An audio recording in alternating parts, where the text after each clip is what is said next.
Bienvenidos a la sección número 29 de la materia Introducción General a la Biblia. Estamos con los libros del Nuevo Testamento.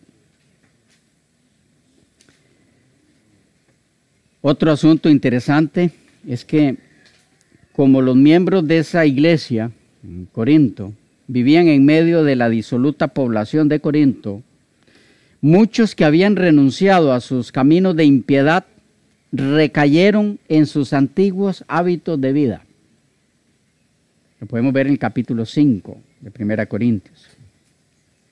La iglesia también se había desacreditado debido a que los cristianos, los hermanos de la iglesia de Corinto, llevaban sus pleitos a los tribunales seculares.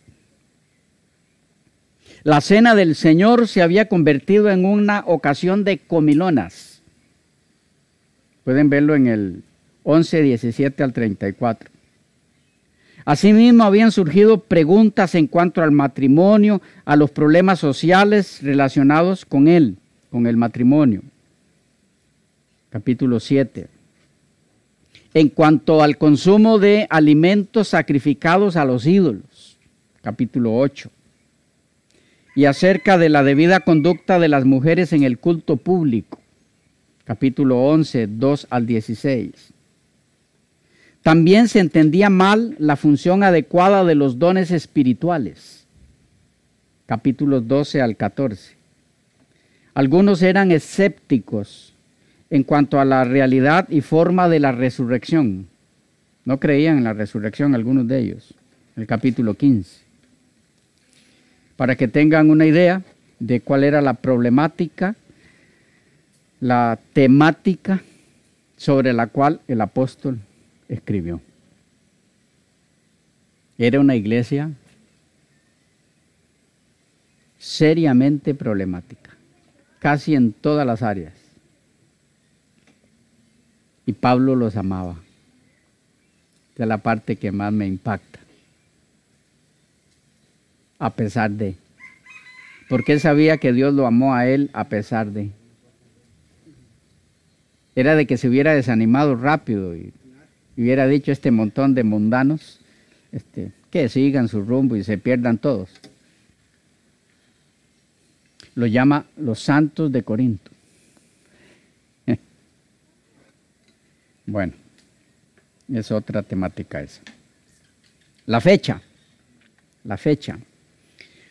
En un sentido, Primera a los Corintios es la continuación de otra carta que Pablo había escrito anteriormente y que lamentablemente no ha sido preservada, se perdió.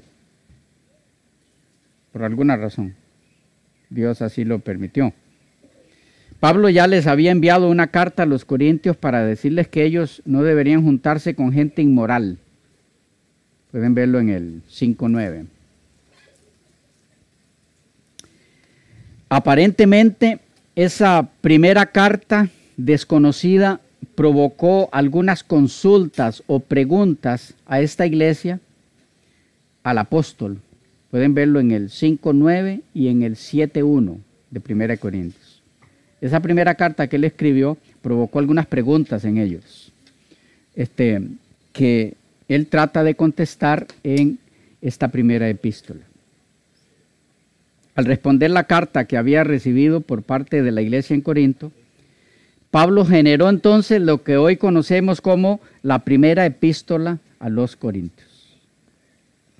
Las evidencias permiten que situemos la carta en la primera parte del año 57 después de Cristo.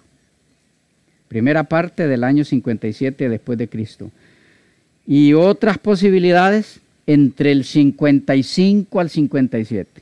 Pero de ese marco ni antes ni después. No antes del 55, no después del 57. El autor, bueno, esta carta se autocertifica, ya que en muchos lugares Pablo se refiere a sí mismo. 1, versículos 1, 12 y 13. Capítulo 3, versículos 4, 5 y 22 y el 16, 21. Además, al principio de la carta, la salutación, el destinatario, la bendición y la acción de gracias están estructuradas en forma similar a otras epístolas paulinas. Lo mismo ocurre al final de la carta con los saludos y la doxología, así que no hay ninguna duda de eso. En tercer lugar, en varios lugares las referencias cruzadas a Hechos y al resto de la correspondencia paulina corresponden con los nombres y temas que se discuten en la carta.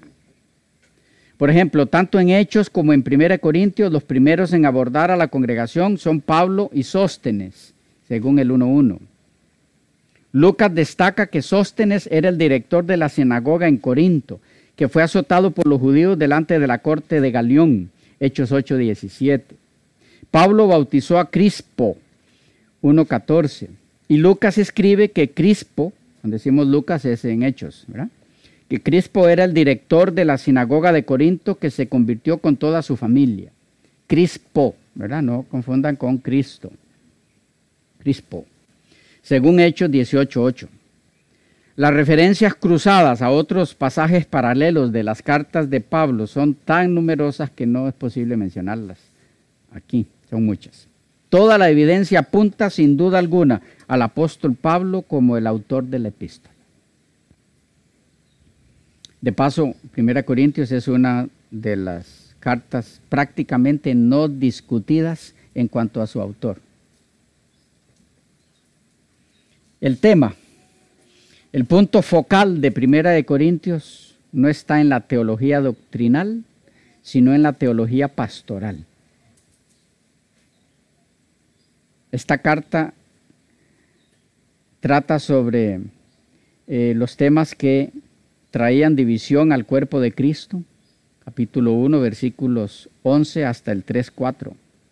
Sobre el trato hacia otros cristianos que pecan, capítulo 5, 1 al 13. Sobre asuntos de sexualidad en el matrimonio y sobre el divorcio, capítulo 7, 1 al 40.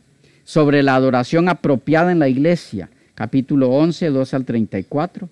Y sobre disputas acerca de la comida, capítulo 8, versículo 1 hasta el 11:1.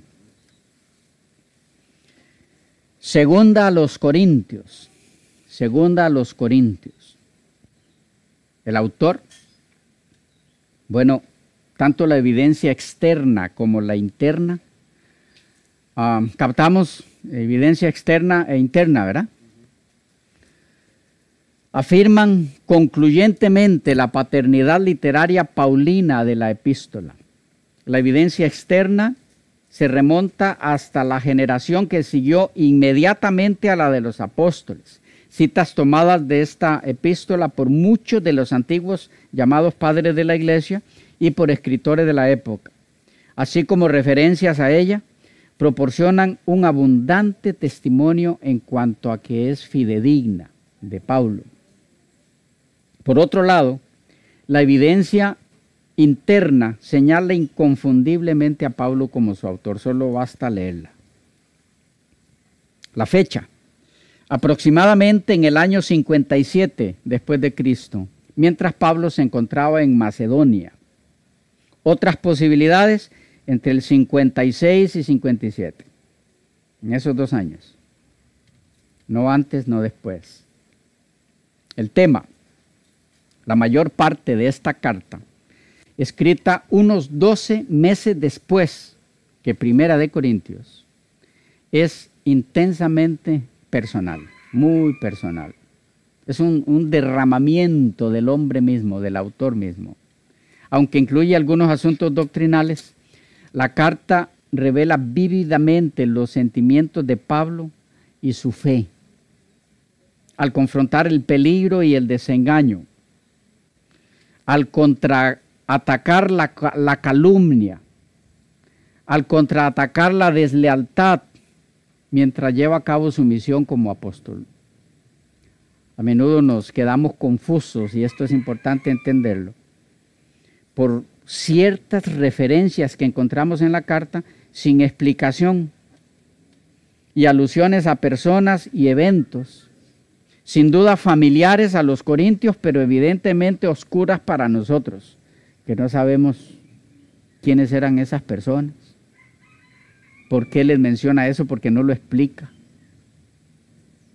Pero en general, la carta es una fuerte refutación a ciertos falsos apóstoles que se habían infiltrado en la iglesia corintia para alcanzar sus propios fines. Y en el proceso estaban desacreditando activamente a Pablo y al verdadero evangelio que él predicaba. Eso es segunda a los Corintios. Es una defensa del ministerio de Pablo, solo que en realidad la defensa no era hacia él, sino al evangelio que predicaba. Y entonces ahí él empieza a contraatacar los ataques que se le daban a él, y es donde entramos en algunas cosas un poco confusas en el sentido de declaraciones cortas de información. Y entonces se puede volver muy desanimador, se dice, leer una carta como 2 Corintios que no nos dice mayor cosa, porque ahí es donde entramos en la necesidad de indagar todo lo que podamos sobre la historia de esa iglesia, que no la vamos a hallar en la Biblia, ¿ya? Sino en la historia, en lo poco que se puede encontrar, porque no es mucho, se puede encontrar bastante sobre la historia de la ciudad de Corinto, pero de la iglesia cristiana en Corinto, muy poco, ¿ya? Pero eso es segunda a los Corintios. Y quedamos por ahí, lo dejamos por ahí. Continuamos en la próxima ocasión con Gálatas. ¿Okay? Gálatas. ¿Alguna pregunta, alguna inquietud hasta aquí? ¿No hay? Entonces lo dejamos aquí y continuamos en la próxima sección.